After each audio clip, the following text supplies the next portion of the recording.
अस्सलाम वालेकुम, welcome back to my channel foodie mom. Hope you are very well. आज हम बनाने जा रहे हैं चिकन दो प्याज़ा। ये बहुत ही टेस्टी बनता है, तो चलिए स्टार्ट करते हैं। इसे बनाने के लिए मैंने हाफ केजी चिकन लिया है विद बोन्स। अब हम इसका मैरिनेशन करेंगे। इसको हमने अच्छे से वॉश कर लिया था। चलो इसका मैरिनेशन करते हैं। मैरिनेशन के लिए मैंने हाफ टी स्पून इसमें हल्दी पाउडर डाला है, हाफ टी स्पून कश्मीरी लाल मिर्च powder, half teaspoon regular लाल मिर्च पाउडर जो हम रोज़ खाने में घर में खाते हैं। नमक आप अपने स्वाद के अनुसार डालें और 2 टेबल स्पून मैंने इसमें अदरक लहसुन का पेस्ट डाला है और हाफ लेमन लिया है और उसका हम उस तरह से उसका रस निकाल के इसमें निचोड़ के डाल देंगे। अब इन सब चीज़ों को हम अच्छे से मिक्स कर देंगे और इसे आधा घंटे के लिए रेस्ट पे रख देंगे। इसके लिए मैंने कुछ खड़े स्पाइसेस लिए, 2 लौंग, 2 हरी इलायची, 4 से 5 गोल मिर्च, 2 तेज़पत्ता, एक टुकड़ा दालचीनी का, 1 बड़ी इलायची और आधा चम्मच जीरा है। और मैंने 2 मीडियम साइज अनियन ली थी और इसको हमने अच्छे से चॉप कर लिया है। 7 से 8 काजू लिया, उसे हमने पानी में भिगा के रख दिया है जिससे इसकी सारी गंदगी निकल जाएगी।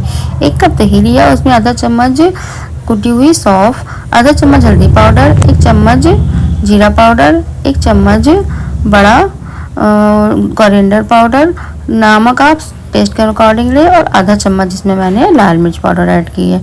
और इन सबको हम बहुत अच्छे से मिक्स कर देंगे और दही के साथ मसालों को हम अच्छे से मिक्स करना है। 1 मीडियम साइज अनियन लिया और इस तरह से हमने अनियन के पेटल्स निकाल लिए हैं।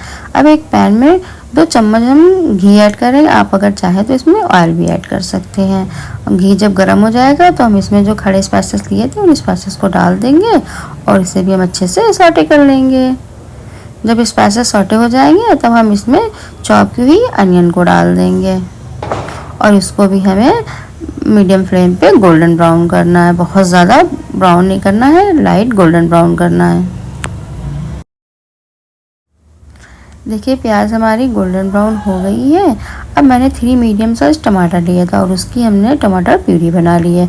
अब उस प्यूरी को हम इसमें डाल देंगे और इसको भी हम अच्छे से मिक्स कर देंगे और प्याली में भी थोड़ा पानी डालकर उसको भी हम इसमें डाल देंगे। इसको हम अच्छे से मिक्स कर देंगे। देखिए टमाटर प्यूरी भी हमारे अच्छे से कुक हो चुकी है। अब जो हमने दही वाला मसाले डाल के पेस्ट बनाया था उस पेस्ट को भी हम इसमें डाल देंगे और फ्लेम को हमें लो रखना है और इसको हमें लगातार चलाते हुए पकाना है कि जिससे दही हमारा फटे ना। अगर हम इसको ऐसे ही छोड़ देंगे लगातार चलाते नहीं पकाएंगे तो दही फट जाएगा। और दही में मसाले डालने से होता है कि दही ग्रेवी में जब हम डालते हैं तो फटता नहीं है। अब हम इसमें मैरिनेट किए हुए चिकन को डाल देंगे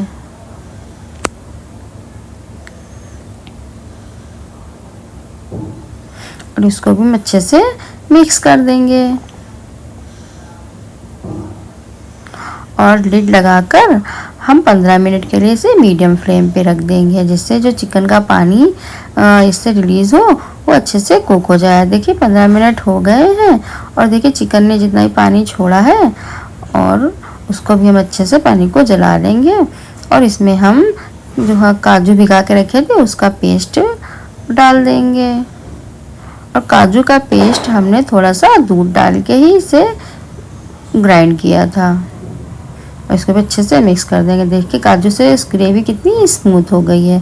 एक पैन में मैंने 2 टेबल स्पून घी लिया है और घी थोड़ा गर्म हो जाएगा तो हम उसमें 1 टी स्पून कुटी हुई धनिया पाउडर, 2 हरी मिर्च बीच से फाड़ के और 2 साबुत कश्मीरी लाल मिर्च और 2 मैंने टमाटर लिया तो उसके बीज निकाल लिए थे, उसको मैंने इस तरह पीसेस में कट कर लिया और जो हमने अनियन के पेटल्स निकाले थे उसको भी इसमें डाल दिया। इसको हम फ्राई कर लेंगे और जब ये अच्छे से फ्राई हो जाएंगे देखिए ग्रेवी भी हमारी यहाँ अच्छे से कुक हो चुकी है। अब इस फ्राई किए हुए अनियन और टमाटो को हम इस ग्रेवी में डाल देंगे और ऊपर से आधा चम्मच गरम मसाला डाल देंगे और इन सब चीज़ों को हम बहुत अच्छे से मिक्स कर देंगे।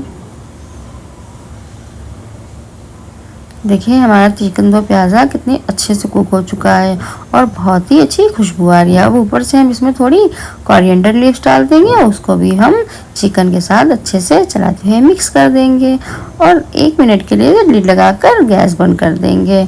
अब हम सर्व कर लेंगे। चिकन दो प्याज़ा खाने में बहुत ही डिलीशियस लगता है। आप इसे नान के साथ, राइस के साथ, चपाती रोटी के साथ, किसी के साथ भी इसे सर्व कर सकते हैं। और होप आप लोगों को रेसिपी पसंद आए। रेसिपी पसंद आए तो चैनल को लाइक एंड सब्सक्राइब करें। दुआ में याद रखें। अस्सलाम वालेकुम।